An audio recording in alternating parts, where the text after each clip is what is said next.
Sreebhumi inter district school of college chess championship 2025। এটা এবার আমরা কিছু নতুনত্ব এনেছি।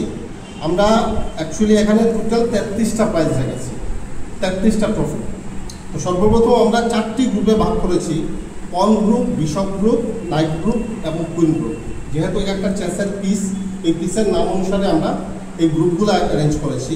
পন গ্রুপে আমরা আপ টু ক্লাস 3 অবধি পন গ্রুপ থাকবে। বিশপ গ্রুপ যারা ক্লাস 8 টু নাইট গ্রুপ যারা তারা 4 to 7 থাকবে এবং বিশপ গ্রুপ থাকবে 8 to 10।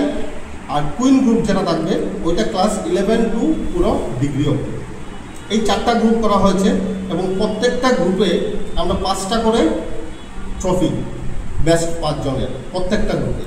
এবং এই প্রত্যেকটা গ্রুপে ফিমেলস যদি পার্টিসিপেন্ট থাকে, যেহেতু আমাদের অঞ্চলে ফিমেলস দাবারুর সংখ্যা কম, তো ওদেরকে উৎসাহিত করার জন্য আমরা প্রত্যেকটা ক্যাটাগরিতে 2টো করে ফিমেলসদের জন্য এক্সট্রা প্রাইজ রাখা হয়েছে। এবং টোটাল আমরা প্রথম 3টা প্রাইজ দিচ্ছি, যেটা 3টা ট্রফি দিচ্ছি, এটা 0 to একদম টিডিসি পর্যন্ত যারা ফার্স্ট টপ 3 হবে ওদের জন্য আলাদা আরও 3টা প্রাইজ রাখা হয়েছে। তৎসঙ্গে রাখা হচ্ছে এখানে বেস্ট স্কুল অ্যাওয়ার্ড। যে স্কুল থেকে বেশি সংখ্যক খালি পার্টিসিপেন্ট আসলেই হবে না, participant with their performance, participant এবং পারফরমেন্স দুইটা বিচার করে যে স্কুল সবচেয়ে ভালো হবে তাদেরকে আমরা বেস্ট স্কুল অ্যাওয়ার্ড দেবো। এবং বেস্ট রানার আপ স্কুল একইভাবে একই নিয়মে রানার আপ স্কুল দেওয়া হবে। তৎসঙ্গে ওই দিন আমরা 17 তারিখ আমাদের 5টার সময় পিডির টাইম আমরা ঠিক করেছি প্রাইজ ডিস্ট্রিবিউশন। ওদিন আমরা আমাদের পার্শ্ববর্তী জেলা কাছাড় দাবা সংস্থার নতুন কমিটি ফরমেশন হয়েছে।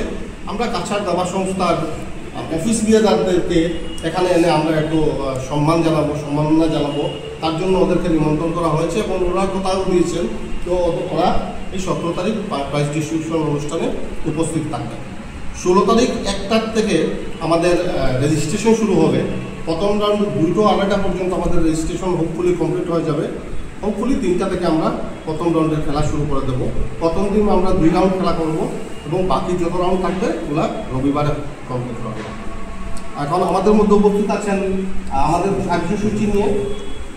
কার্যসূচি নিয়ে বলবেন আমরা